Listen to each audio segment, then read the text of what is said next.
सुबह के 4:50। पौ फटने से पहले का वो नीला अंधेरा, जब भारतीय सेना की उत्तरी कमान के वॉर रूम में गहरी आमोशी छाई हुई थी। विशाल टैक्टिकल मैप स्क्रीन पर दोस्त और दुश्मन की पोजीशन दिखाते अनगिनत आइकॉन लगातार हिल रहे थे। यह भारत की सबसे संवेदनशील और महत्वपूर्ण सीमाओं की रक्षा करने वाली जांबाज कमान का धकता हुआ दिल था, और उस दिल को चला रहे थे कमान के मुखिया lieutenant general Vikram Singh Rathore. Report sir, दुश्मन की एक मैकेनाइड यूनिट पहाड़ी नंबर 7 के दक्षिण से होते हुए आगे बढ़ रही है। अनुमानित रास्ता। ऑपरेशंस ची की तय आवा ने वॉर रूम में तनाव और बढ़ा दिया, लेकिन कमांडिंग चेयर पर बैठे लेफ्टिनेंट जनरल विक्रम सिंह राठौर के चेहरे पर शिकन तक नहीं थी। वो किसी शतरंज के ग्रैंड मास्टर की तरह शांत और पैनी नरों से जंग के हर पहलू पर नर रखे हुए थे। उनके कंधे पर लगे 3 चांदी के सितारे। लेफ्टिनेंट जनरल का पद उनकी 40 साल की देश सेवा, खून और पसीने का प्रतीक थे। उन्हें हिमालयी शेर के नाम से जाना जाता था। एक ऐसा कमांडर जिसका नाम दुश्मन के लिए खौफ और अपने जवानों के लिए अटूट विश्वास का दूसरा नाम था। उनकी आवाज धीमी और शांत थी, लेकिन उनके हर हुक्म में जंग का पासा पलटने का वन होता था। आर्टिलरी ब्रिगेड, तुरंत कोऑर्डिनेट 8 पर भारी गोलाबारी शुरू करो। दुश्मन का वापसी का रास्ता काटो। 3 राजपूत राइफल्स अपनी मौजूदा पोजीशन पर घात लगाकर इंतहार करे, और जैसे ही दुश्मन की पहली टुकी रेंज में आए उसे नेस्तनाबूद कर दे। ओवर। उनके संक्षिप्त और सटीक आदेशों के साथ वॉर रूम फिर से एक मशीन की तरह काम करने लगा। यहां मौजूद किसी भी शख्स को उनके ऐसले पर रत्ती भर भी शक नहीं था, जिनके नेतृत्व में अनगिनत लड़ाइयां जीती गई थीं। लेकिन उस औलादी कमांडर के दिल के अंदर एक बहुत नरम कोना भी था, एक कमोरी। वो था राजपूत राइफल्स में तैनात उनका इकलौता बेटा अर्जुन। टैक्टिकल मैप को घूरते हुए अचानक उनकी आंखों के सामने बेटे का चेहरा घूम गया। 10 साल पहले कैंसर से अपनी आखिरी सांसें लेती हुई पत्नी मीरा के शब्द उनके कानों में गूंज गए, जब उसने उनका हाथ पककर कहा था, विक्रम, हमारा अर्जुन, उसका आपके सिवा कोई नहीं है। उसे सिर अपनी तरह सत्य मत बनाइएगा, उसे प्यार से गले भी लगाइएगा। उस वादे को निभाने के लिए उन्होंने हमेशा कोशिश की कि वो अर्जुन के सामने एक सत्य औजी नहीं, बल्कि एक प्यार करने वाले पिता बने। लेकिन शायद एक औजी की जिंदगी जीते जीते इतना वक्त घुर गया था कि उनका प्यार जताने का तरीका हमेशा अधूरा और बेढंगा रहा। अर्जुन ठीक तो होगा ना वो? उन्हें पिछले हफ्ते बेटे से हुई बात याद आई। होन पर उसकी आवाज हमेशा की तरह दमदार नहीं थी, कुछ बुझी सी थी। उन्होंने इसे यादा तूल न देने की कोशिश की, लेकिन एक पिता का दिल किसी अनहोनी की आशंका से बेचैन था। जनरल साहब, 3 राजपूत राइफल्स ने दुश्मन की टुकड़ी को तम कर दिया है।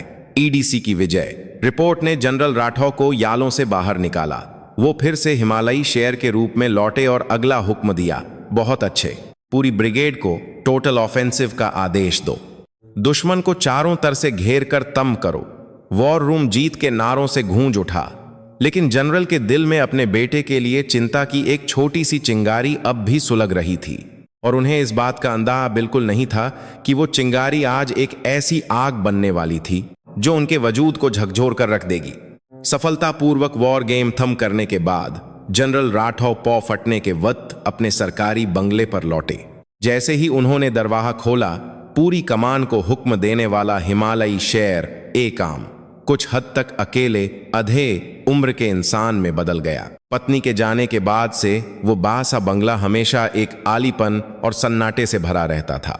लिविंग रूम में पत्नी और बेटे अर्जुन के साथ खिंची एक एमिली होटो ही थी, जो उस घर में थोड़ी गर्माहट का एहसास कराती थी। उन्होंने अपने 3 सितारों वाली भारी भरकम यूनिफॉर्म उतारकर कुर्सी पर रखी और एक आरामदायक कुर्ता पायजामा पहन लिया। यूनिफॉर्म उतारते ही जैसे उनके कंधों से हारों जवानों की जिंदगी की जिम्मेदारी का बोझ भी कुछ पल के लिए उतर गया। वो सीधे किचन की तरफ गए। आज पूरे 6 महीने बाद वो अपने बेटे अर्जुन से मिलने वाले थे। उन्होंने ऐसला किया था कि वो अपने हाथ से अर्जुन की पसंदीदा राजमा बनाएंगे, लेकिन जिस इंसान ने पूरी जिंदगी जंग के मैदान में गुहारी हो, उसके लिए खाना बनाना किसी मिलिट्री ऑपरेशन से ज्यादा मुश्किल काम था। उन्होंने रिज से राजमा निकाले, जिन्हें उन्होंने कुछ दिन पहले ही भिगो कर रखा था, लेकिन असली मुश्किल अब शुरू हुई। मसाला कैसे तैयार करना है उन्हें कोई अंदाजा नहीं था। उन्होंने दरा में से अपनी पत्नी मीरा की छोई हुई एक पुरानी रेसिपी डायरी निकाली। पत्नी के हाथों के निशान वाली उस डायरी में मेरे अर्जुन का पसंदीदा राजमा शीर्षक के नीचे उसकी तिरछी मेगी लिखावट में रेसिपी लिखी थी। धनिया, हल्दी, पिसा हुआ लहसुन, अदरक। वो एक नए रंगरूट की तरह अपनी पत्नी के निर्देशों का पालन करते हुए एक एक करके मसाले मापने लगे। कभी हल्दी ज्यादा गिर जाती तो कभी नमक का अंदाज घंभा जाता। उनका ये काम वॉर रूम में उनके सटीक फैसलों से बिल्कुल अलग, बेहद अनाही और भद्दा था, लेकिन उनके चेहरे पर एक मुस्कान थी। ये अनाही कोशिश ही उनके बेटे के लिए उनके गहरे प्यार का इहार थी। काफी देर तक जूझने के बाद आखिरकार उन्होंने हार मान ली और अपनी बभी बहन को ओन लगाया। दीदी, मैं विक्रम बोल रहा हूं। वो राजमा का मसाला कैसे बनाना था? ओन के दूसरी तरफ से दीदी की हौंसी सुनाई दी, जिसमें थोड़ा ताना भी था। अरे वाह जनरल साहब, पूरी कमान संभाल लेते हो और एक राजमा नहीं बना सकते? मीरा की डायरी देखकर बना लो जैसे लिखा है। नहीं दीदी, वो उसमें अदरक कितना डालना है समझ नहीं आ रहा। उन्होंने अपनी बहन के एक एक निर्देश को ध्यान से सुना और वह प्यार से मसाला तैयार किया। आखिरकार उन्होंने राजमा और मसाले को एक बहे प्रेशर कुकर में डालकर आंच पर चढ़ा दिया। जैसे ही मसालों की मीठी और नमकीन खुशबू घर में फैली, ऐसा लगा जैसे उस खाली घर में जिंदगी लौट आई हो। राजमा पकने के दौरान वो सोए पर बैठकर पिछले हफ्ते बेटे से हुई बातचीत के बारे में फिर से सोचने लगे। उस दिन अर्जुन की आवाज कुछ ज्यादा ही दबी हुई थी। अर्जुन बेटा, पापा बोल रहा हूं, ट्रेनिंग कैसी चल रही है? जी पापा, ठीक है। आमतौर पर वो ओन उठाते ही पूरे जोश से चिल्लाता, जय हिंद, सिपाही अर्जुन सिंह राठौर रिपोर्टिंग सर। लेकिन उस दिन उसकी आवाज में एक औजी का जोश नहीं, बल्कि कुछ छिपाने की कोशिश की अजीब सी हिचकिचाहट थी। आवाज में दम नहीं लग रहा। तबीयत तो ठीक है ना? नहीं पापा, बस ट्रेनिंग थोड़ी सख्त चल रही है। आप इक्र मत कीजिए, मैं ठीक हूं। बेटा बार बार कहता रहा कि वो ठीक है, लेकिन उसकी ये बातें पिता की चिंता को और बढ़ा रही थीं। बातों के बीच आमोशी के वो छोटे छोटे पल, हमेशा से कम बोलना और बात खत्म करते वक्त बेटे ने बहुत ही धीमी आवाज में एक बात कही थी जो उनके कानों में अब तक गूंज रही थी। आपकी याद आ रही है पापा? भर्ती होने के बाद से अर्जुन ने कभी भी कमोरी की बात नहीं की थी। वो हमेशा कहता था कि वो एक मजबूत और बहादुर औजी बनेगा, अपने पिता की तरह एक शानदार अवसर बनेगा। ऐसे बेटे ने कहा, आपकी याद आ रही है। ये किसी तरह की घंटी जैसा था, जैसे उनका बेटा मदद के लिए पुकार रहा हो। कहीं मैं ज्यादा लापरवाह तो नहीं हो गया? वो चाहते थे कि उनका बेटा सख्त ट्रेनिंग से गुजर एक मजबूत इंसान बने, लेकिन इस प्रक्रिया में बेटे को जिस अकेलेपन और तकलीफ से गुजरना पा होगा, क्या उन्होंने उसे बहुत हल्के में ले लिया? पत्नी मीरा की आखिरी इच्छा एक बार फिर उनके दिल में चुभी। वो एक अधूरे पिता थे। बेटे से प्यार तो बहुत करते थे, लेकिन उसे जताने का तरीका उन्हें कभी नहीं आया। उन्होंने सिर झटकर बुरे यालों को दूर करने की कोशिश की। नहीं, ये मेरा वहम होगा। आज जब उससे मिलूंगा तो सब पता चल जाएगा।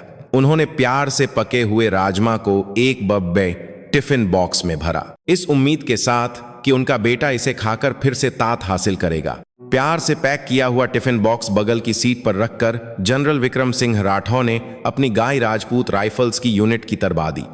इतने दिनों बाद बेटे से मिलने की खुशी में पिछली रात की चिंता भी कुछ कम होती महसूस हो रही थी।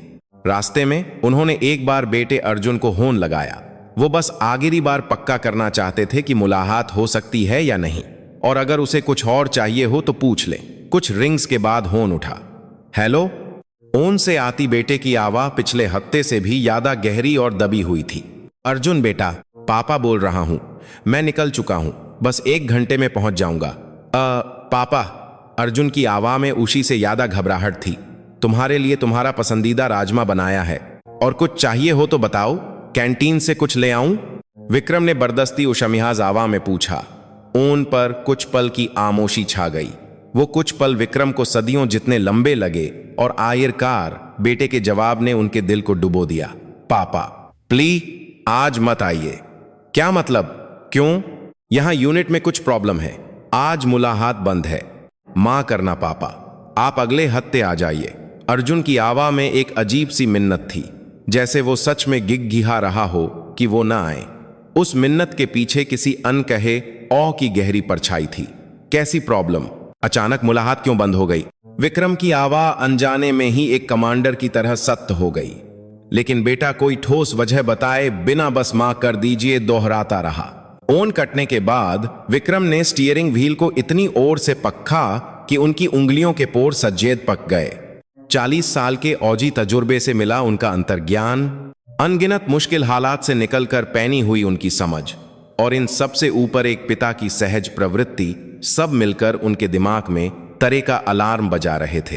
कुछ गब्ब है, बहुत बही गब्ब है। बेटे की आवाज में सांस आ डर था।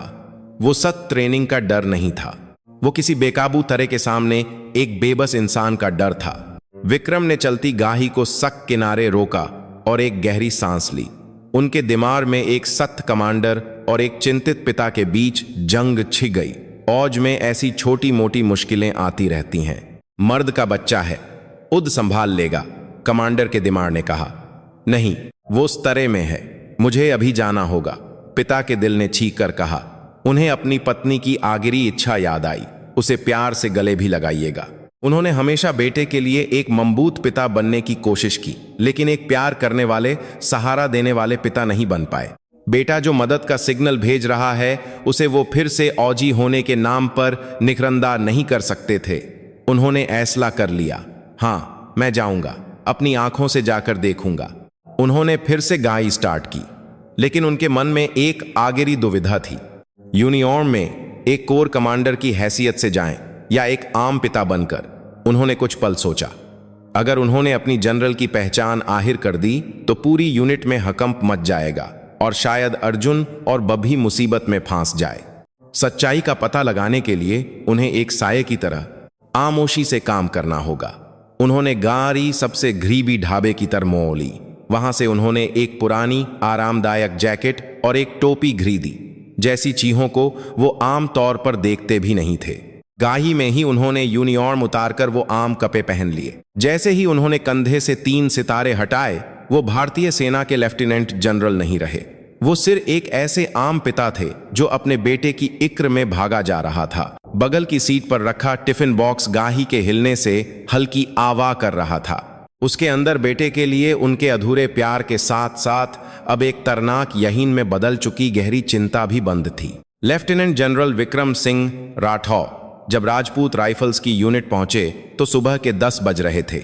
एक पुरानी जैकेट और सिर पर टोपी पहने वो पूरी तरह से एक आम अधे उम्र के इंसान लग रहे थे।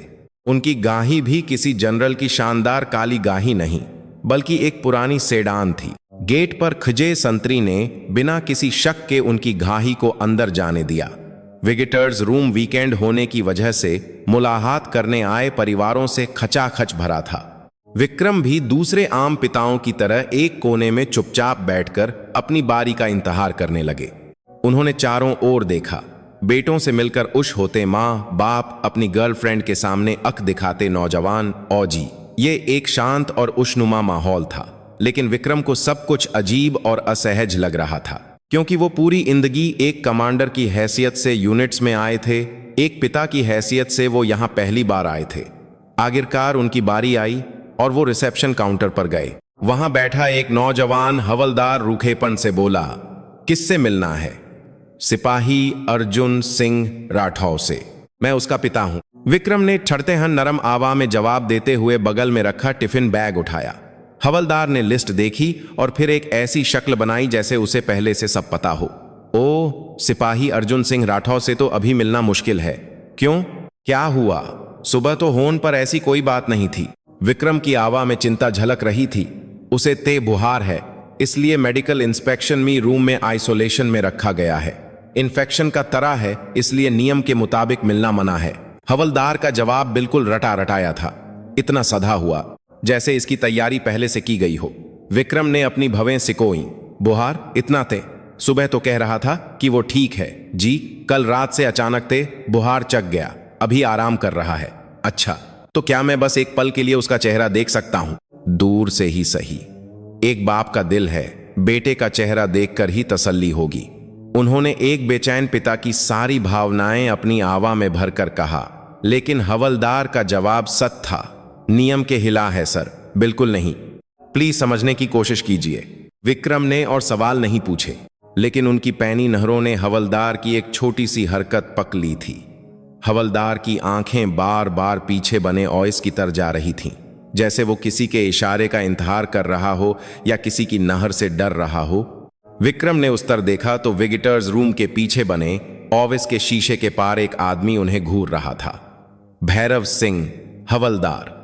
उसकी छाती पर लगा नेम टैग सा दिख रहा था। वो भी 35-40 साल का मजबूत कद काठी का आदमी था। उसकी बाह पर एक तरनाक टैटू का हल्का सा निशान दिख रहा था और उसकी आंखें कुछ ज्यादा ही पैनी और ठंडी थीं। जैसे ही उसकी नंग विक्रम से मिली वो हब्बा कर मुंह गया, लेकिन यह साफ था कि वो अब भी उन्हीं पर नंग रखे हुए था। यही है वो। विक्रम के सालों के औजी तजुर्बे ने उन्हें बता दिया, ये हवलदार ही इस सारे मामले के केंद्र में है।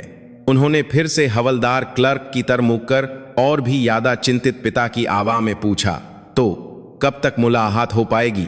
मैं उसके लिए कुछ दवाइयां लाया था, दिल्ली से रात भर जाकर कागा बनाया है। रीब एक खाता तो आइसोलेशन में रखना पड़ेगा, आप तब दोबारा पता कर लीजिएगा। हवलदार का जवाब अब भी मशीन जैसा था, जैसे वो कोई पहले से रटा हुआ डायलॉग बोल रहा हो। ठीक है, तो कम से कम ये टिफिन तो उसे दे देना, उसका पसंदीदा राजमा है, माँ के बिना पला है, मैंने ही जैसे तैसे बनाया है, ये खाकर थोड़ी तात तो आएगी। उन्होंने टिफिन बैग आगे बढ़ाया। उनकी आवाज में इतना गहरा पितृत्व था कि सुनने वाले का दिल भर आए, लेकिन इस बार भी सख्त इनकार मिला। मां कीजिए, लेकिन आइसोलेशन में रखे जवान को बाहर का खाना देना भी मना है। हर दरवाजा बंद था, इतनी करेक्ट तरीके से। विक्रम ने टिफिन वापस बैग में रखते हुए मन में सोचा, ये लोग कुछ छिपा रहे हैं और बहुत बुरी तरह छिपा रहे हैं। उन्होंने और कोई हंगामा नहीं किया और एक निराश पिता का चेहरा बनाकर चुपचाप सिर हिलाया। ठीक है, शुक्रिया, और बिना रुके विजिटर्स रूम से बाहर निकल गए। जैसे ही वो दरवाजे से बाहर निकले और मुंह कर देखा, हवलदार भैरव सिंह अब भी ऑफिस के अंदर से उन्हें घूरे जा रहा था। दोनों की नहरें हवा में एक बार फिर टकराईं और इस बार उस हवलदार ने पहले नहरें झुका ली। उसकी आंखों में घबराहट के साथ साथ कुछ पके जाने का डर भी था। विक्रम ने यह सब कुछ अपने दिमाग में अच्छी तरह से दर्ज कर लिया। उन्होंने तय कर लिया था कि आज वो यहां से सच्चाई का सिरा पके बिना नहीं जाएंगे। यूनिट से निकलकर जनरल विक्रम सिंह राठौर अपनी गाही में नहीं बैठे। वो एक ऐसे पिता की तरह जो अपने बेटे से न मिल पाने से दुखी हो। धीरे धीरे यूनिट के सामने वाले बाहर में चलने लगे, लेकिन उनकी आंखें लगातार अपने चारों ओर का जायजा ले रही थीं और उनका दिमाग किसी जंग के मैदान में मौजूद कमांडर की तरह तेजी से हर संभावना का हिसाब लगा रहा था। वो यूनिट के मेन गेट के ठीक सामने बने एक पुराने से ढाबे में घुस गए। आइए साहब, ढाबे के मालिक ने उनका स्वागत किया। अकेला हूं, क्या खिड़की के पास बैठ सकता हूं? विक्रम ने उस टेबल को चुना जहां से यूनिट का मेन गेट सा दिख रहा था और एक दाल मखनी और तंदूरी रोटी का ऑर्डर दिया। कुछ ही देर में गर्मा गर्म खाना आ गया। वो रोटी का एक निवाला तोते रहे, लेकिन उनकी नहरें खिड़की के बाहर गेट पर जमी हुई थीं। आने जाने वाले लोग, अंदर बाहर होती गाहियां, संतरियों की ड्यूटी बदलना, वो हर चीज को ध्यान से देख और समझ रहे थे। उनका शक अब यकीन में बदल चुका था। अर्जुन बीमार नहीं है, वो किसी बहुत बड़ी मुसीबत में फंस गया है और यूनिट उसे संगठित तरीके से छिपाने की कोशिश कर रही है। भैरव सिंह नाम का वो हवलदार इसका केंद्र है और वो इस वक्त यही सोच रहा होगा कि मैं वापस चला गया हूं और अब सब ठीक है, इंतजार करो, ये लोग कोई ना कोई गलती जरूर करेंगे। विक्रम किसी दुश्मन की हरकत पर नर रखने वाले स्काउट की तरह खामोशी से सांस रोके इंतजार करते रहे। दाल ठंडी हो गई, लेकिन वो बिना हिले बाहर देखते रहे और आखिरकार वो पल आ ही गया जिसका उन्हें इंतजार था। लंच का समय होते ही यूनिट से कुछ अफसर और JCO बाहर निकले। उनमें वो आदमी भी था जिसे उन्होंने विजिटर्स रूम में देखा था, हवलदार भैरव सिंह। उसके साथ नायब सूबेदार रैंक के 2 और लोग थे। वो लोग न जाने किस बात पर ओर से हंसते हुए सिगरेट जला रहे थे। विक्रम का दिल बैठ गया। जिस यूनिट का हवलदार कह रहा था कि एक सिपाही बीमार है, वो गुड बेकरी से हंसता हुआ लंच करने बाहर आ रहा था। और हैरानी की बात यह थी कि उनकी मंजिल विक्रम के ढाबे के ठीक बगल वाला एक छोटा सा रेस्टोरेंट था। विक्रम ने अपने कान खज्जे कर लिए। दोनों ढाबों के बीच की दीवार पतली थी और खिड़की थोड़ी खोलने पर उनकी घटिया बातचीत की हल्की हल्की आवाज अंदर आने लगी। क्यों बे भैरव, भेज दिया उस बुढ़े को? एक नायब सूबेदार ने पूछा। अरे बिल्कुल, बेचारा रोता हुआ गया है। कह रहा था बेटे के लिए रात भर जागकर राजमा बनाया है। क्या ड्रामा था, ये भैरव सिंह की आवाज थी। उसकी बातों में चिक और मामले को सफलतापूर्वक निपटाने का सुकून मिला हुआ था। साले अर्जुन में दम तो है, कल इतना पीटा फिर भी आंखें दिखाकर बात कर रहा था। विक्रम के हाथ में पका चम्मच रुक गया। ऐसा लगा जैसे उनके शरीर का सारा ऊन उबलकर दिमाग में च गया हो। वो लोग उनके बेटे अर्जुन के बारे में बात कर रहे थे। वो बुढ़ा बेटे का चेहरा देखने के लिए कैसे गिघिघा रहा था। बाप बेटे का प्यार तो देखो, लेकिन जैसा बाप वैसा बेटा, दोनों ही बेवकूफ हैं। विक्रम के दिमाग में सब्र का धागा टूटने ही वाला था, लेकिन उन्होंने दशकों की औजी जिंदगी में गुस्से को काबू करना सीखा था। वो और भी ज्यादा ठंडे दिमाग से उनकी बातें सुनने लगे। लेकिन तूने कुछ यादा ही नहीं मार दिया, अगर बात बढ़ गई तो क्या होगा? आजकल तो एक सिपाही को कुछ कह दो तो सीधा रक्षा मंत्रालय में गोन कर देते हैं। दूसरे नायब सूबेदार ने चिंता जताते हुए कहा, इक्र मत कर, बुहार का बहाना बना दिया है। कोई सबूत है क्या? आई रूम में कोई रिकॉर्ड नहीं है, किसी ने देखा नहीं, और उसके साथियों को भी अच्छी तरह समझा दिया है। बोला है एक बार और अर्जुन का साथ दिया तो तुम्हारा भी वही हाल होगा। बेचारे डर के मारे कसम खा रहे थे। भैरव सिंह ने पूरे आत्मविश्वास से कहा, मारपीट, धमकी, सबूत मिटाना और संगठित तरीके से छिपाना। विक्रम के दिमाग में सारे टुकड़े झुककर एक भयानक तस्वीर बना रहे थे। फिर भी यार, संभल कर रहना चाहिए। ऊपर से सैनिक सम्मान को लेकर इतना बवाल चल रहा है, कहीं कोई जांच बैठ गई तो। अरे कुछ नहीं होगा।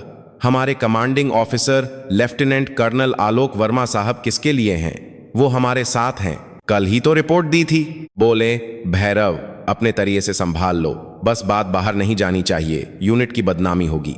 जब साहब पीछे खाए हैं तो किस बात की चिंता? विक्रम ने आंखें बंद कर लीं। मामला उनकी सोच से कहीं ज्यादा गंभीर था।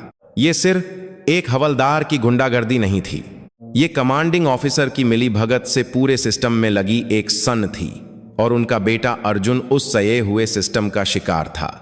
अब वो समझ गए थे कि उनका बेटा इतना डरा हुआ क्यों था, क्यों वो अपने पिता को भी सच नहीं बता पा रहा था।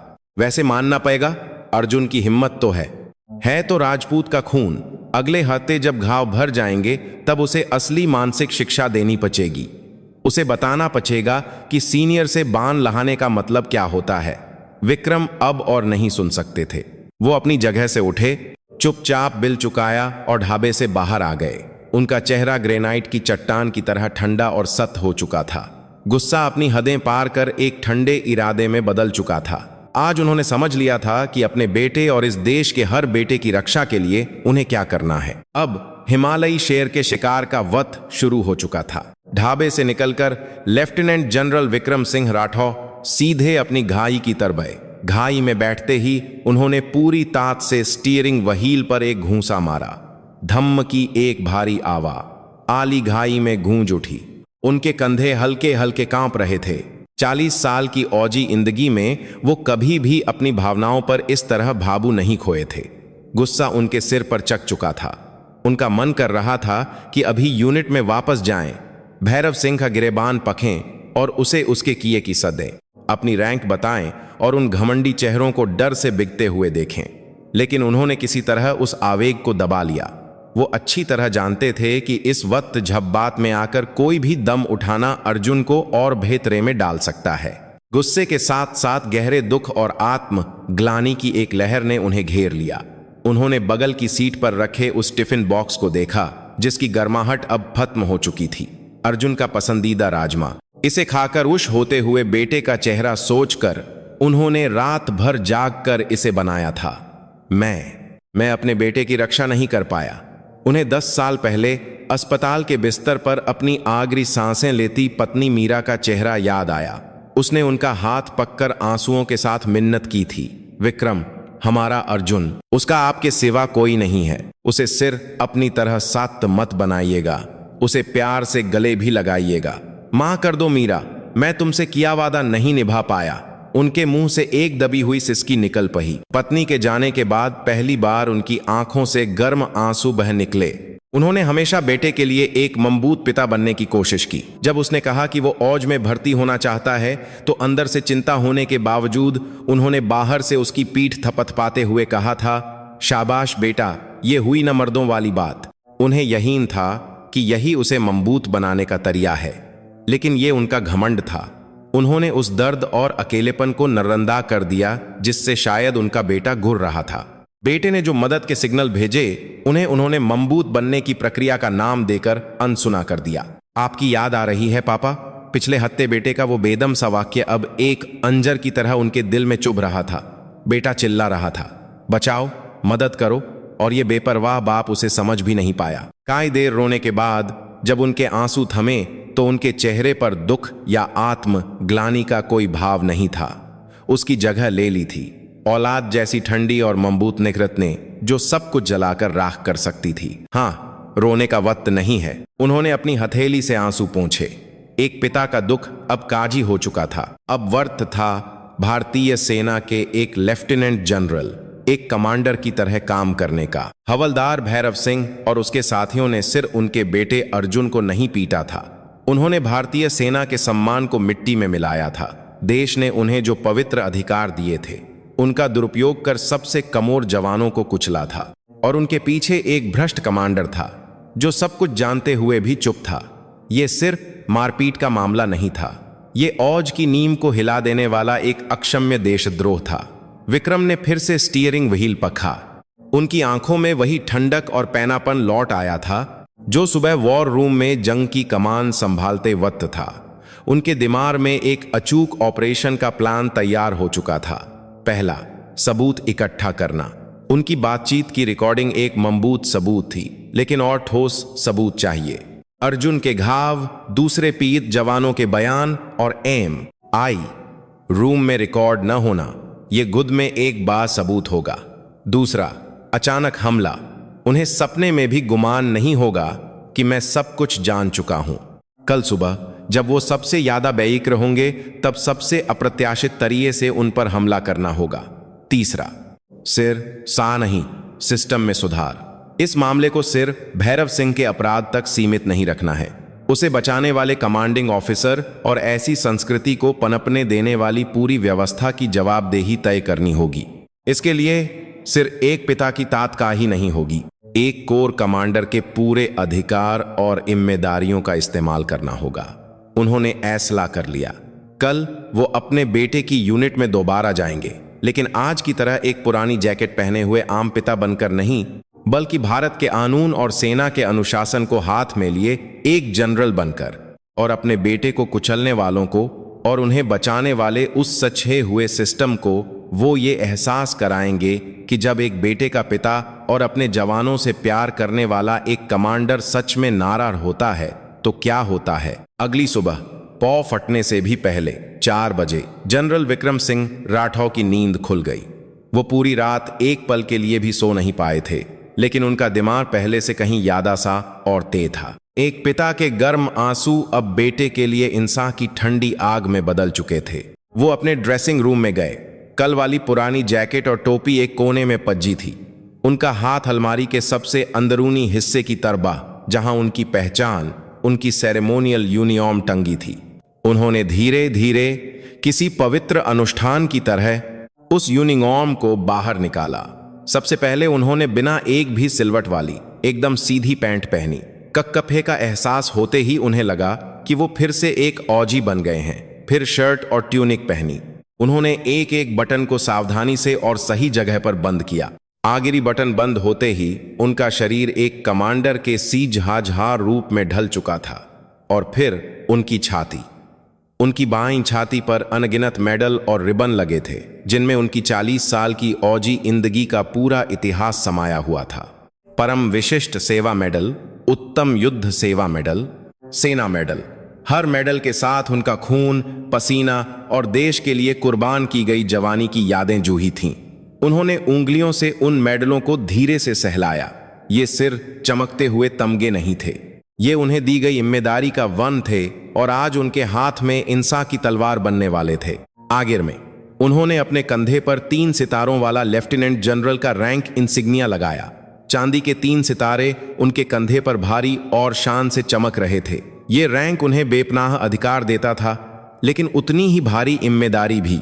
आज वो उन अधिकारों और जिम्मेदारियों दोनों का पूरा इस्तेमाल करने वाले थे। आईने के सामने खभे होकर उन्होंने उद को देखा।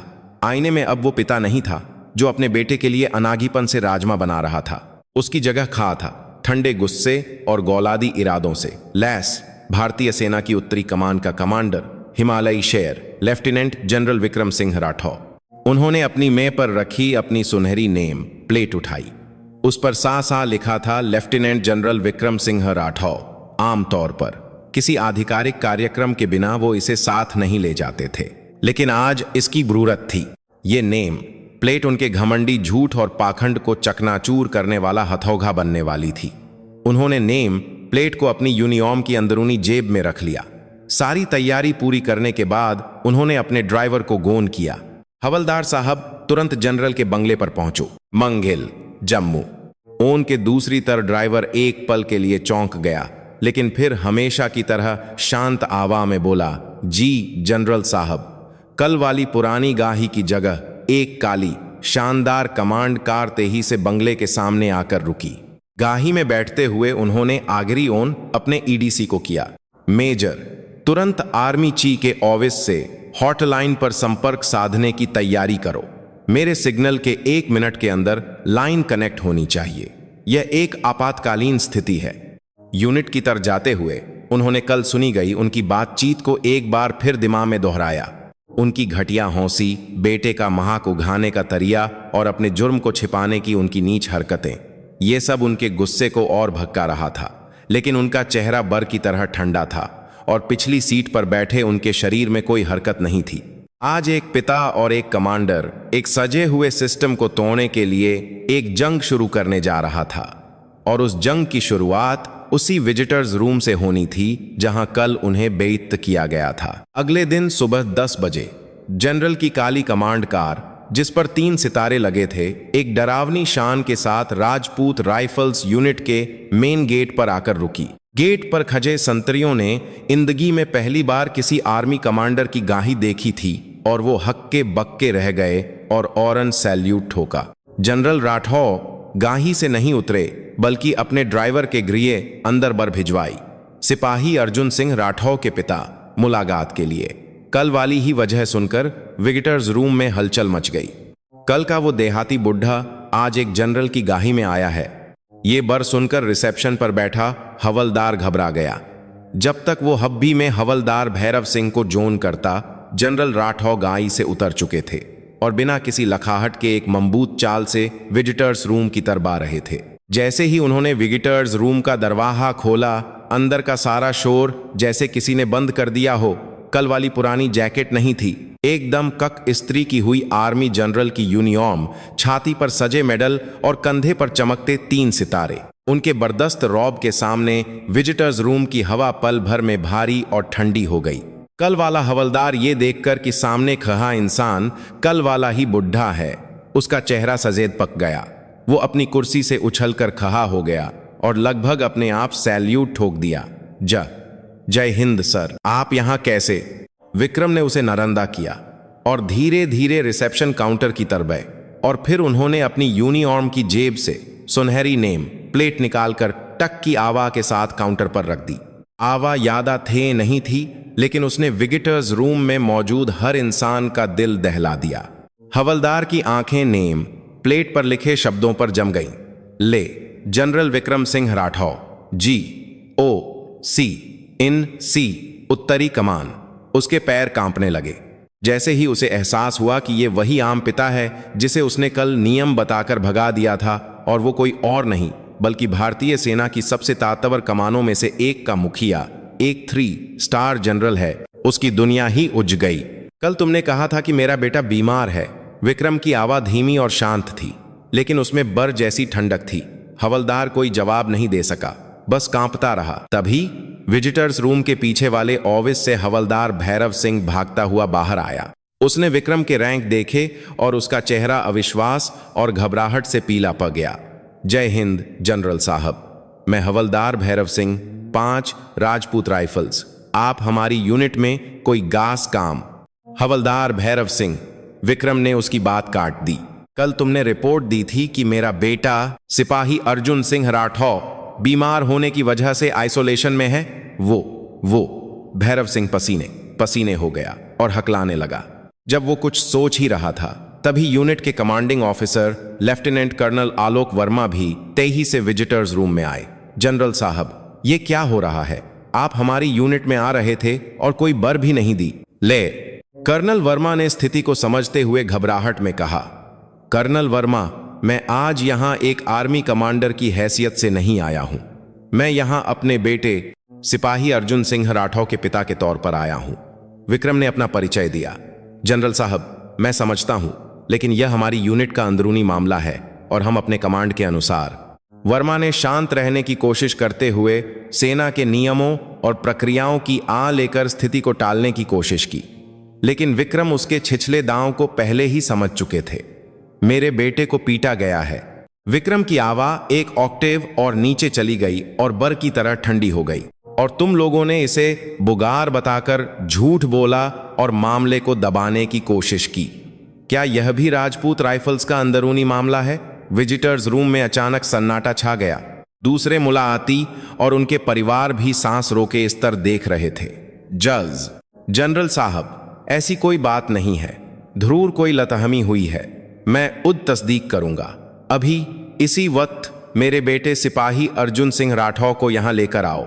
यह एक गुहारिश नहीं, हुक्म है। विक्रम के हुक्म वाले लहजे से माहौल में तनाव चरम पर पहुंच गया।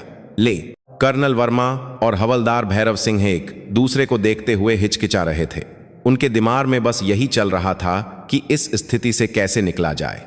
क्या तुम्हें मेरी पहचान पर कोई शक है? विक्रम ने जैसे उनके मन की बात पली हो। अगर ऐसा है तो अभी आर्मी चीफ को होन लगाओ और गुद पूछ लो। कहना कि उत्तरी कमान का जनरल विक्रम सिंह राठौर यहां अपने बेटे की पिटाई के मामले में आया हुआ है। मेरी पहचान कन्फर्म करने में 5 मिनट से ज्यादा नहीं लगेंगे। ले, कर्नल वर्मा समझ गए कि अब और नहीं टिक सकते। एक आर्मी कमांडर सेना प्रमुख के बराबर की रैंक का अक्सर होता है। एक बटालियन का कमांडिंग ऑफिसर उसकी अवहेलना करने की हिम्मत नहीं कर सकता। ठीक है सर, बस कुछ देर इंतजार कीजिए। आखिरकार उसने सिर झुका दिया। 5 मिनट। विक्रम ने एक कुर्सी पर बैठकर अपनी घड़ी देखी। आस पास के लोग सांस रोके सब कुछ देख रहे थे।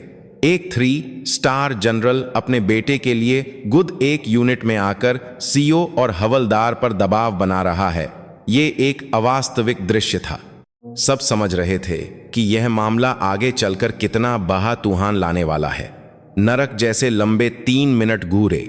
आखिरकार विजिटर्स रूम का दरवाजा खुला और जनरल विक्रम सिंह राठौर का बेटा, जिसे देखने के लिए वो तरस रहे थे, अर्जुन, सामने खड़ा था। लेकिन अर्जुन की हालत देखकर विक्रम की बोलती बंद हो गई और उनकी आंखों में 40 साल की औजी जिंदगी में कभी न देखी गई गुस्से की आग भड़क उठी। बेटे की हालत बहुत खराब थी। उसके बाएं गाल पर नीला काला निशान पा हुआ था और एक होंठ सूजकर फट गया था। वो बर्दस्ती अपनी नगरें झुकाए हुए था, लेकिन उसकी चाल भी लखा रही थी। उसने अपने पिता को देखते ही एक मुजरिम की तरह सिर झुका लिया। पापा, अर्जुन ने एक दबी हुई कांपती आवाज में कहा। उस एक शब्द ने विक्रम को अपने मुट्ठी भींचने पर मजबूर कर दिया। नाखून उनकी हथेली में धंस रहे थे, लेकिन उन्हें दर्द का एहसास तक नहीं हो रहा था। वो इस वक्त किसी औलादी तर्क से उद को रोक रहे थे, वरना उनका मन कर रहा था कि वो अभी भैरव सिंह पर टूट पड़ें और उसे जान से मार दें। अर्जुन। विक्रम की आवाज धीमी और शांत थी, लेकिन उसमें एक ज्वालामुखी की तरह उबलता हुआ गुस्सा भरा था। विजिटर्स रूम में मौजूद हर कोई इस बाप बेटे के दुखद मिलन को सांस रोके देख रहा था और अब कोई भी इस स्थिति को बुघार मानने को तैयार नहीं था। जो हुआ था वो बिल्कुल सा था। पापा, मैं ठीक हूं, बस ट्रेनिंग में थोई, अर्जुन ने बर्दस्ती मुस्कुराते हुए कहा, लेकिन उसकी आवाज बुरी तरह कांप रही थी और उसकी आंखें बेचैनी से इधर उधर भटक रही थीं। विक्रम धीरे धीरे अपनी जगह से उठे और बेटे के पास गए। पास से देखने पर बेटे का चेहरा और भी यादा भराब लग रहा था। उसकी बाईं कनपटी के पास भी एक हल्का सा चोट का निशान था और शर्ट के कॉलर के ऊपर गर्दन के पीछे उंगलियों के सान निशान जैसे लाल धब्बे थे। ये ट्रेनिंग की चोटें नहीं थीं, ये सा मारपीट के निशान थे। अर्जुन, मेरी आंखों में देखो, विक्रम ने एक सख्त लेकिन गहरे भरोसे से भरी आवाज में कहा। मेरी आंखों में देखकर क्या तुम दोबारा कह सकते हो कि तुम्हें ये चोटें ट्रेनिंग में लगी हैं? अर्जुन ने मुंह फेर लिया और जवाब देने से बचता रहा। वो अपने पिता से नहरें नहीं मिला पा रहा था, लेकिन विक्रम ने देख लिया कि उसकी नहरें अनजाने में ही विजिटर्स रूम के पीछे की तर गईं। वहां हवलदार भैरव सिंह पीले पिए चेहरे के साथ खड़ा था। उस पल विक्रम सब कुछ समझ गए। बेटा अब भी डर रहा था, सच बोलने से डर रहा था और सच बोलने के बाद होने वाले अंजाम से डर रहा था। अर्जुन, अब सब ठीक है, पापा यहां हैं। इस यूनिट के अंदर नहीं, इस देश के अंदर अब तुम्हें कोई हाथ नहीं लगा सकता। विक्रम ने बेटे का कंधा पकते हुए धीरे से कहा। उनका हाथ गर्म था, लेकिन बेटे का कंधा हल्के हल्के कांप रहा था। अर्जुन अब भी मुंह बंद किए हुए था, लेकिन उसकी आंखें औ से भैरव सिंह की तरह कांप रही थीं और ये किसी भी शब्द से ज्यादा कह रही थीं। तभी विजिटर्स रूम के पीछे से एक सिपाही चुपचाप आगे आया। वो अर्जुन की ही यूनिट का एक दुबला पतला नौजवान सिपाही था, समीर गान। उसकी छाती पर लगे नेम टैग पर लिखा था जनरल साहब। समीर आन ने कांपती हुई आवाज में कहा। उसके चेहरे पर डर और हिम्मत का मिला जुला भाव था। ले। कर्नल वर्मा ने हब्बाकर उसे रोकने की कोशिश की। समीर, ये क्या कर रहे हो? तुरंत वापस जाओ। लेकिन विक्रम ने हाथ उठाकर सीओ को रोक दिया। उनकी नहरें सिर उस हिम्मत वाले नौजवान सिपाही पर टिकी थीं। बोलो सिपाही। समीर आन ने एक पल के लिए अपने दोस्त अर्जुन और उसके पीछे भैरव सिंह को देखा और फिर आखिरकार उसने हिम्मत करके कहा, अर्जुन को पीटा गया है, हवलदार भैरव सिंह ने पीटा है। उस एक वाक्य के साथ विजिटर्स रूम में पूरा सन्नाटा छा गया। दूसरे मुलाकाती भी सांस रोके उस बहादुर सिपाही की गवाही सुन रहे थे। कब? विक्रम ने शांत आवाज में पूछा। 3 दिन पहले शाम को अर्जुन ने एक लत बात पर आवाज उठाई थी। समीर, चुप हो जा। भैरव सिंह लगभग चीपा, लेकिन समीर रुका नहीं। एक बार जो हिम्मत जागी थी, उसने उसके डर को तम कर दिया था। हवलदार भैरव सिंह नए रंगरूटों से अपने निजी काम करवाते थे और गालियां देते थे। अर्जुन ने उन्हें रोका। उसने कहा कि यह लत है, यह राजपूत राइफल्स के सम्मान के इलाह है। चुप कर साले। भैरव सिंह समीर की तरफ लपका, लेकिन विक्रम की ठंडी नहरों ने उसे वहीं जमा दिया। बोलते रहो। विक्रम की आवाज सत्य थी। समीर ने आंसू पोंछते हुए उस दिन का पूरा सच बता दिया। तो हवलदार साहब ने उससे में अर्जुन को बैरक के पीछे वाले स्टोर रूम में बुलाया और उसे मुक्कों से चेहरे और पेट पर कई बार मारा और वहां मौजूद हम सबको धमकाया कि अगर आज की बात किसी को बताई तो तुम्हारा भी अर्जुन जैसा हाल कर देंगे। सारा सच सामने आ चुका था। विक्रम ने धीरे धीरे अपने बेटे की तरफ देखा। अर्जुन सिर झुकाए सिसकियां लेते हुए रो रहा था, लेकिन अब वो इनकार नहीं कर रहा था। अर्जुन, अब तुम अपने पापा को बता सकते हो? अर्जुन ने धीरे धीरे सिर उठाया। उसकी आंखों से भी मोटे मोटे आंसू बह रहे थे। पापा, मां कर दीजिए। मैं ये नहीं बता सकता था कि आप एक 3 स्टार जनरल हैं। मुझे डर था कि अगर मैंने बताया तो वो लोग मुझे और परेशान करेंगे। कहेंगे जनरल का बेटा होकर अक दिखाता है और मुझे और मारेंगे। इसलिए मैंने सोचा कि मैं अकेले ही सह लूंगा। विक्रम का दिल भर आया। उनके बेटे ने उद को बचाने के लिए अकेले ही कितनी गहरी चिंता और दर्द को झेला होगा। यह सच्चाई बेटे के घावों से ज्यादा दर्द दे रही थी। तो तुमने अकेले सहा मेरे बेटे। जी मां, कर दीजिए पापा। विक्रम अपने बेटे को गले लगाना चाहते थे, लेकिन इस वक्त उससे भी ज्यादा जरूरी एक काम था। यह सुनिश्चित करना कि ऐसी घटना फिर कभी किसी और के बेटे के साथ न हो। वो तेही से मुहे और अब डर से सेध प चुके हवलदार भैरव सिंह और ले कर्नल आलोक वर्मा की तरफ देखा। अब हिमालयी शेर के इंसान का वक्त शुरू हो चुका था। लेफ्टिनेंट जनरल विक्रम सिंह राठौर ने अपने बेटे अर्जुन के कंधे को धीरे से थपथपाया और फिर ले कर्नल आलोक वर्मा की तरफ मुहे। उनकी आंखों में अब एक पिता का दुख नहीं, बल्कि एक कमांडर का ठंडा गुस्सा और गौलादी इरादा था। कर्नल, उनकी आवाज धीमी थी, लेकिन उसमें पूरे हॉल को जमा देने वाली तात थी। अभी इसी वक्त इस यूनिट के सभी अफसरों और JCO को इकट्ठा करो। तुम्हें 30 मिनट देता हूं, एक भी कम नहीं होना चाहिए। बटालियन कॉन्फ्रेंस हॉल में सबको हायर करो। यह एक हुक्म है। ले। कर्नल वर्मा में इसका विरोध करने की हिम्मत नहीं थी और वो हब्बी में जोन मिलाने लगे। विक्रम ने सिपाही समीर आन की तरफ मुड़कर कहा, सिपाही, तुम्हारी हिम्मत के लिए शुक्रिया। तुम्हारी वजह से एक बब भी त्रासदी टल गई। अगर और भी पीत जवान हैं तो उन्हें भी कॉन्फ्रेंस हॉल में ले आओ। मैं तुम्हारी सुरक्षा की पूरी गारंटी देता हूं। समीर ने आंसू पोंछे और एक मजबूत इरादे से सिर हिलाया। वो दूसरे मुलाहातियों के बीच बैठे अपने साथियों के पास गया और कुछ फुसफुसाया, और कुछ जवानों ने हिम्मत करके अपनी जगह से उठने का ऐसला किया। विजिटर्स रूम में मौजूद दूसरे माँ बाप भी ये सब देखकर आपस में बातें करने लगे। कोई कोई अपने ओन से इस पूरी घटना को रिकॉर्ड भी कर रहा था। विक्रम ने बेटे अर्जुन के कंधे पर हाथ रखते हुए कहा, अब सब ठीक है अर्जुन, पापा सब कुछ ठीक कर देंगे। और आयर में हवलदार भैरव सिंह की तरफ देखकर बर जैसी ठंडी आवाज में कहा, हवलदार, तुम अब से मिलिट्री पुलिस की जांच शुरू होने तक किसी भी जवान से न तो मिलोगे न ही संपर्क करोगे। याद रखना। 30 मिनट बाद बटालियन के कॉन्फ्रेंस हॉल में सभी अफसर और JCO एकदम सावधान की मुद्रा में बैठे थे। कंपनी कमांडर, प्लाटून कमांडर, हर कोई वहां मौजूद था। हॉल के सामने ले जनरल विक्रम सिंह राठौर खड़े थे और उनके 3 सितारे ट्यूबलाइट की रोशनी में चमक रहे थे। उनके पीछे ले कर्नल वर्मा और हवलदार भैरव सिंह मुजरिमों की तरह सिर झुकाए खड़े थे। पहले मैं अपना परिचय दे दूं। विक्रम ने शांत आवाज में बोलना शुरू किया। मैं भारतीय सेना की उत्तरी कमान का commander lieutenant general Vikram Singh Rathore हूं, और साथ ही आपकी यूनिट के सिपाही अर्जुन सिंह राठौर का पिता भी। असरों के बीच एक हल्की सी हलचल हुई। कुछ ने शायद आवाज सुन ली थी, लेकिन जो पहली बार सुन रहे थे वो हैरान थे। आज मैं यहां एक सीधी सी वजह से आया हूं। मेरे बेटे के साथ इस यूनिट में यादती हुई है और उसे संगठित तरीके से छिपाने की कोशिश की गई है। ले कर्नल वर्मा ने सावधानी से बोलने की कोशिश की। जनरल साहब, शायद कोई हलतहमी हुई है। हलतहमी? विक्रम की आंखें तलवार की तरह ते हो गईं। तो क्या मेरे बेटे का सूजा हुआ चेहरा और फटा हुआ होंठ जो मैंने अपनी आंखों से देखा वो एक लतहमी है? मेरे बेटे के बहादुर दोस्त ने जो कुछ कहा वो सब लतहमी है। हॉल में सन्नाटा छा गया। विक्रम ने में पर कुछ तस्वीरें फैला दी।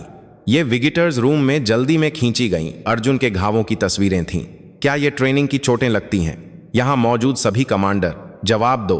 कोई भी अफसर कुछ नहीं बोल पाया। तस्वीरों में सा मारपीट के निशान थे। तभी हॉल के एक कोने में बैठे कैप्टन रोहन शर्मा ने धीरे से हाथ उठाया। जनरल साहब, मुझे कुछ कहना है। बोलो कैप्टन। कैप्टन शर्मा ने एक पल के लिए आस पास देखा और फिर हिम्मत करके बोला, मां कीजिए सर। मुझे कुछ हफ्तों से पता था कि जवानों के साथ मारपीट और बदसलूकी हो रही है। ले कर्नल वर्मा का चेहरा पीला पड़ गया। कैप्टन शर्मा, ये क्या बकवास कर रहे हो? लेकिन कैप्टन शर्मा रुके नहीं। मैंने जो देखा और जवानों ने जो बताया उसके आधार पर मैंने सीओ साहब को एक औपचारिक रिपोर्ट दी थी। मैंने बताया था कि हवलदार भैरव सिंह और कुछ दूसरे लोग जवानों से निजी काम करवाते हैं और उनके साथ लगातार गाली गलौज और मारपीट करते हैं। विक्रम की ठंडी नहरें ले कर्नल वर्मा की तरफ घूमी। कर्नल, उस रिपोर्ट पर तुमने क्या कार्रवाई की? वर्मा कारी देर तक चुप रहे और फिर दबी हुई आवाज में बोले, मैंने मामले को अंदर ही अंदर शांत करने और बाहर न जाने देने का निर्देश दिया था। बाहर न जाने देने का? विक्रम की आवाज एक ऑक्टेव ऊंची हो गई। एक जवान को पीटा जा रहा है, सेना के सम्मान को ठेस पहुंचाने वाला अपराध हो रहा है, और तुमने उसे बाहर न जाने देने का निर्देश दिया? क्या इसलिए कि यूनिट की इमेज खराब न हो? यूनिट की इमेज? विक्रम ने में पर और से हाथ मारा। उस आवाज से हॉल में बैठे सभी लोग कांप गए। एक एक जवान की सुरक्षा और उसके मानवाधिकार से यादा तुम्हारी सजी हुई यूनिट की इमेज हुरी है। क्या यही राजपूत राइफल्स के एक कमांडिंग ऑफिसर की सोच है? हॉल में जैसे सब जम गए थे। हर कोई महसूस कर सकता था कि विक्रम का गुस्सा चरम पर है। वो अब एक प्यार करने वाले पिता नहीं थे। वो उन कमांडरों का इंसाफ करने वाले असली हिमालयी शेर थे जो अपने जवानों की रक्षा नहीं कर सके। लेफ्टिनेंट जनरल विक्रम सिंह राठौर की दहा से कॉन्फ्रेंस हॉल में मौजूद सभी असर और JCO सांस लेना भी भूल गए थे। ले कर्नल आलोक वर्मा का चेहरा काग की तरह सशेद पड़ चुका था और उनके बगल में हवलदार भैरव सिंह बुरी तरह कांप रहा था। कैप्टन शर्मा। विक्रम ने फिर से कैप्टन रोहन शर्मा की तरफ देखा। क्या और भी पीड़ित जवान हैं? जी सर, मेरी जानकारी के मुताबिक पिछले 3 महीनों में कम से कम 5 और जवानों के साथ ऐसा हुआ है, लेकिन बदले की कार्रवाई के डर से किसी ने भी आधिकारिक तौर पर शिकायत नहीं की। विक्रम ने सिर हिलाया और फिर से वर्मा की तरफ देखा। कर्नल, इसका मतलब तुम ये सब कुछ कैप्टन की रिपोर्ट से जानते थे, फिर भी तुम चुप रहे। वर्मा सिर नहीं उठा पाए। उनकी खामोशी ही उनका इकबाल थी।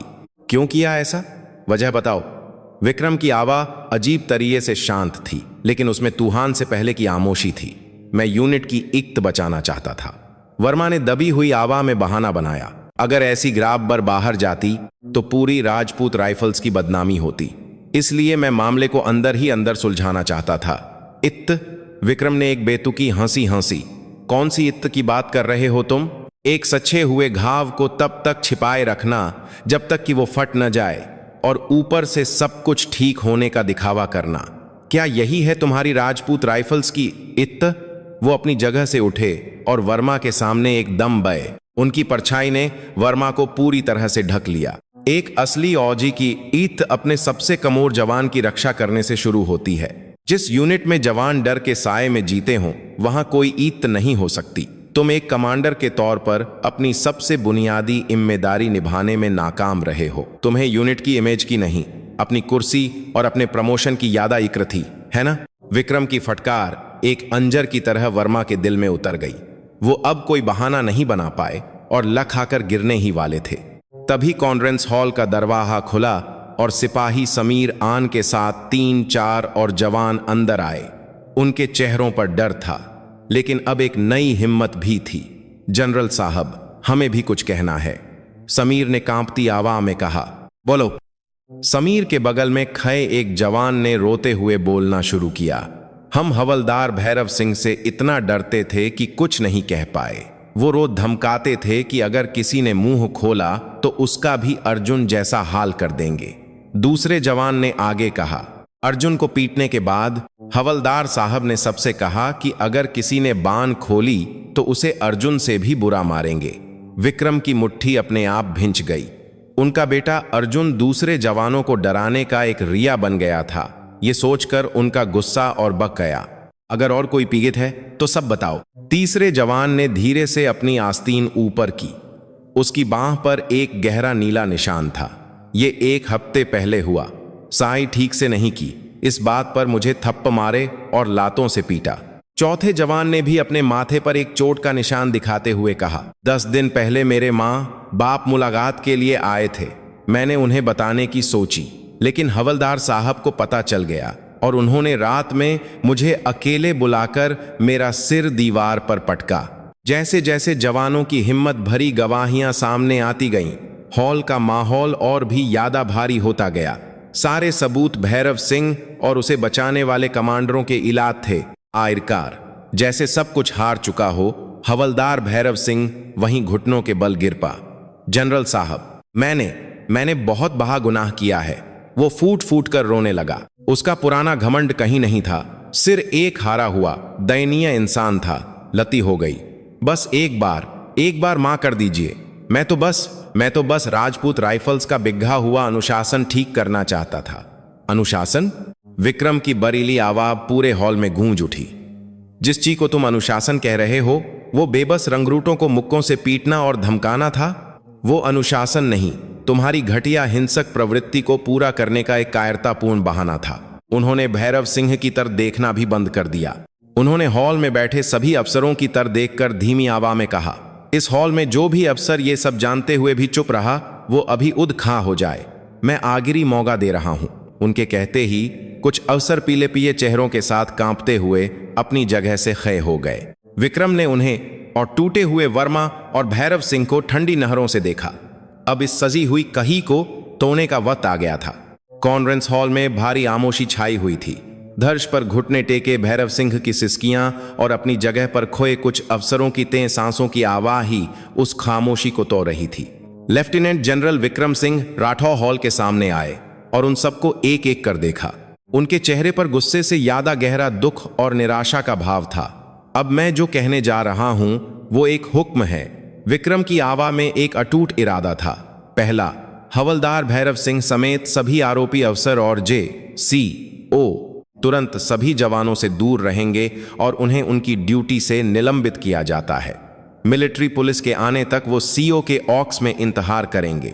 दूसरा, कैप्टन रोहन शर्मा, आप सभी पीड़ित जवानों की लिस्ट और उनके साथ हुई घटनाओं का विस्तृत ब्यौरा बनाकर मुझे सीधे रिपोर्ट करेंगे। सभी पीड़ित जवानों को तुरंत मिलिट्री हॉस्पिटल ले जाकर उनका शारीरिक और मानसिक इलाज कराया जाएगा। उनकी सुरक्षा की गारंटी मैं खुद लेता हूं। तीसरा, ले कर्नल आलोक वर्मा को कमांड की जिम्मेदारी में लापरवाही के लिए अभी इसी वक्त कमांड से हटाया जाता है। वो अपनी सारी जिम्मेदारियां डिप्टी कमांडेंट को सौंप दें। तुम भी मेरे अगले आदेश तक अपने ऑफिस में रहोगे। उनके आदेश संक्षिप्त थे, लेकिन उनमें इतना वर्ण था कि कोई उनका विरोध नहीं कर सकता था। ले कर्नल वर्मा ने आखिरी बार कुछ मिन्नत करने की कोशिश की, लेकिन विक्रम की ठंडी नरों के सामने उनकी बान नहीं खुली। तभी कॉन्फ्रेंस हॉल का दरवाजा खुला और कुछ माँ बाप घबराए हुए अंदर आए। उन्हें जवानों से भर मिल गई थी और वो भागे भागे आए थे। क्या ये सच है कि हमारे बेटे को पीटा गया है? एक पिता ने गुस्से से भरी आवाज में पूछा। हॉल जल्द ही पीड़ित जवानों के माँ बाप से भर गया और उनके रोने और गुस्से से हॉल गूंजने लगा। विक्रम उनकी तरफ मुहे और गहरा सिर झुकाया। आप सबसे मैं माफी मांगता हूं। भारतीय सेना के एक जनरल और एक फौजी होने के नाते मैं आपके बेटों की रक्षा नहीं कर पाया। इसकी पूरी जिम्मेदारी लेता हूं। मैं वादा करता हूं कि मैं सब कुछ ठीक कर दूंगा। उन्होंने अपने एडीसी को धीरे से निर्देश दिया, अभी आर्मी चीफ से हॉटलाइन पर बात कराओ। जब एडीसी इमरजेंसी लाइन कनेक्ट कर रहा था, हॉल में पूरा सन्नाटा छा गया। हर कोई सांस रोके आगे होने वाली घटना का इंतजार कर रहा था। एक आर्मी कमांडर सेना के सबसे बड़े अफसर को सीधे जोन कर रहा था। भारतीय सेना के इतिहास में ऐसा शायद ही कभी हुआ हो। कुछ देर बाद एडीसी ने होन उन्हें दिया। चीफ साहब लाइन पर हैं सर।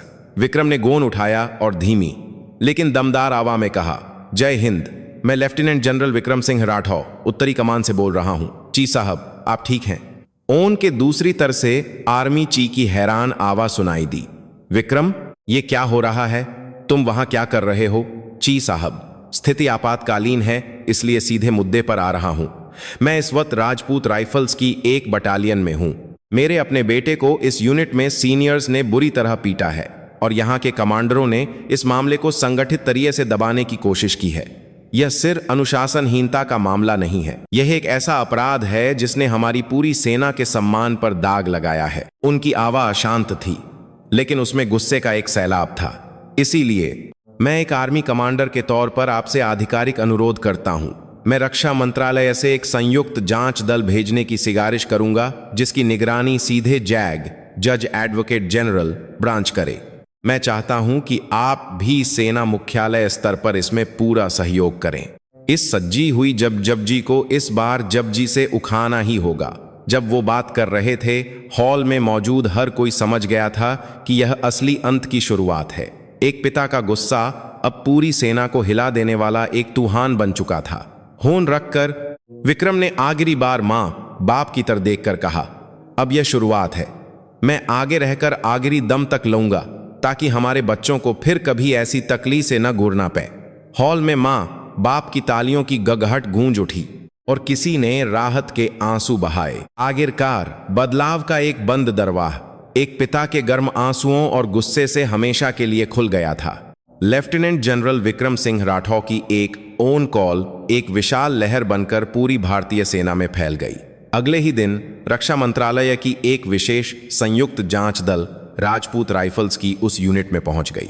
सेना की मिलिट्री पुलिस और जैक ब्रांच के असरों से बनी वो टीम बिना किसी बाहरी दबाव के, बिना किसी भेदभाव के जांच करने लगी। यूनिट में हर तरह की आवाजाही पर सख्त पाबंदी लगा दी गई और पूरी यूनिट एक बड़े जांच केंद्र में बदल गई। जांच दल ने हर जवान से अकेले में बात की। शुरू में बदले की कार्रवाई के डर से जवान मुंह खोलने से डर रहे थे, लेकिन जब उन्हें पता चला कि जनरल विक्रम सिंह राठौर उद यूनिट में रहकर जांच की निगरानी कर रहे हैं और उनकी सुरक्षा की गारंटी ले रहे हैं, तो उनमें हिम्मत आने लगी। अर्जुन और समीर की बहादुर गवाही के बाद डर के साए में दबी अनगिनत यादतियों और अन्याय की कहानियां बाहर आने लगीं। सिर्फ हवलदार भैरव सिंह की मारपीट ही नहीं, बल्कि दूसरे अफसरों की गाली गलौज और ले कर्नल आलोक वर्मा द्वारा मामले को संगठित तरीके से छिपाने की कोशिशें भी सामने आईं। यूनिट बाहर से जितनी अनुशासित दिखती थी, अंदर से उतनी ही खोखली और सजी हुई थी। जांच के दौरान यूनिट का माहौल भी धीरे धीरे बदलने लगा। जवान अब असरों से डर नहीं रहे थे और उनकी आंखों में एक उम्मीद की हल्की सी चमक थी। यूनिट के अंतरिम कमांडर बनाए गए कैप्टन अब मेजर रोहन शर्मा ने हर शाम जवानों के साथ बातचीत का समय तय किया। दोस्तों, मुझे मां कर दो, मुझे और जल्दी और मजबूती से आवाज उठानी चाहिए थी, लेकिन मैं अब वादा करता हूं, इस यूनिट में अब कभी भी आपके मानवाधिकारों को कुचला नहीं जाएगा। कोई भी लत बात हो तो बिना डरे सीधे मुझे बताओ। तुम्हारी रक्षा करना ही मेरा सबसे बाहर है। यह बर मीडिया में भी छाई और एक 3 स्टार जनरल पिता का सब लहे नाम से इसने पूरे देश में हलचल मचा दी। इस घटना के बाद सेना के अंदर अन्याय की शिकायत के लिए एक गुमनाम शिंगो प्रणाली को मजबूत किया गया और पूरी सेना में जवानों की स्थिति पर एक राष्ट्रव्यापी सर्वेक्षण किया गया।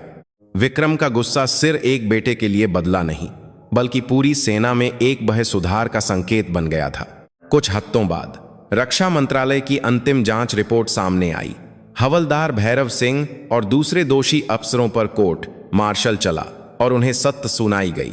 कमांड की जिम्मेदारी में लापरवाही के लिए ले कर्नल आलोक वर्मा को सेना से बर्खास्त कर दिया गया। उस यूनिट को सैनिक सम्मान सुधार के लिए एक मॉडल यूनिट बनाया गया और रक्षा मंत्रालय की सीधी निगरानी में वहां के पूरे सिस्टम को बदल दिया गया।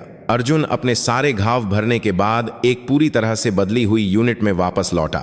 शुरू में हर कोई उसे जनरल का बेटा कहकर उससे दूरी बनाता था, लेकिन उसने उद आगे बढ़कर सबसे हाथ मिलाया। वो अब अतीत के घावों में जकगा हुआ एक कमोर पीत नहीं था।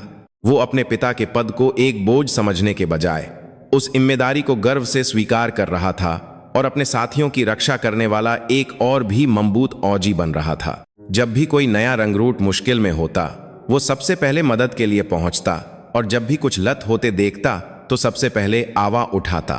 एक शाम रोल कॉल के बाद अर्जुन ने विक्रम को गोन किया।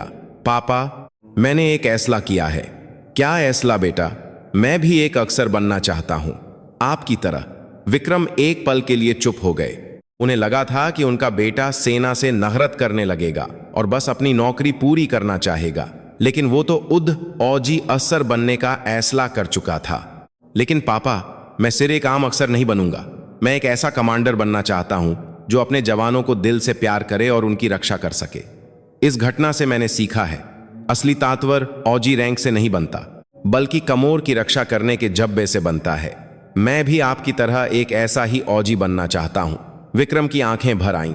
उनका बेटा उस गहरे घाव से उबरकर उनसे भी यादा भा और मजबूत औजी बन गया था।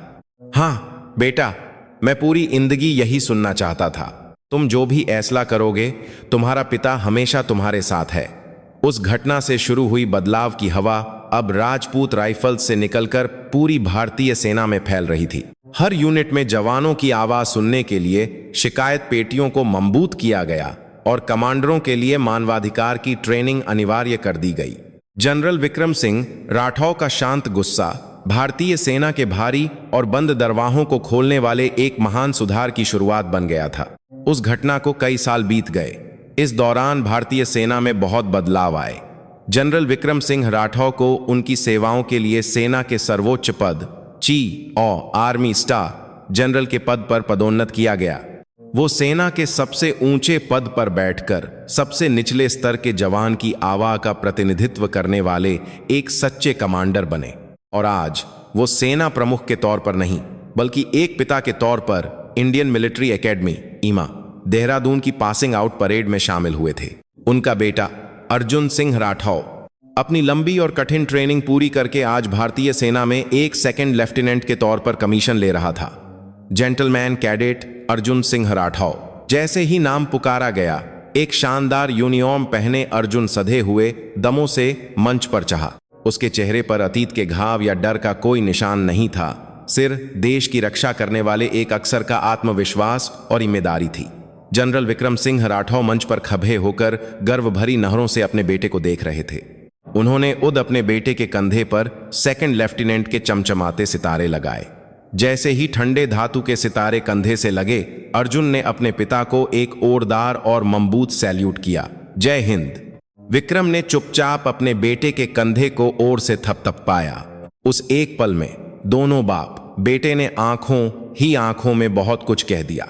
वो माई, सुलह और एक दूसरे के प्रति गहरे विश्वास और प्यार का संवाद था। परेड के बाद दोनों ने गाही दिल्ली के राष्ट्रीय युद्ध स्मारक की तरफ ली। वहां 10 साल पहले दुनिया छोड़ चुकी अर्जुन की मां और विक्रम की पत्नी मीरा की यादें थीं।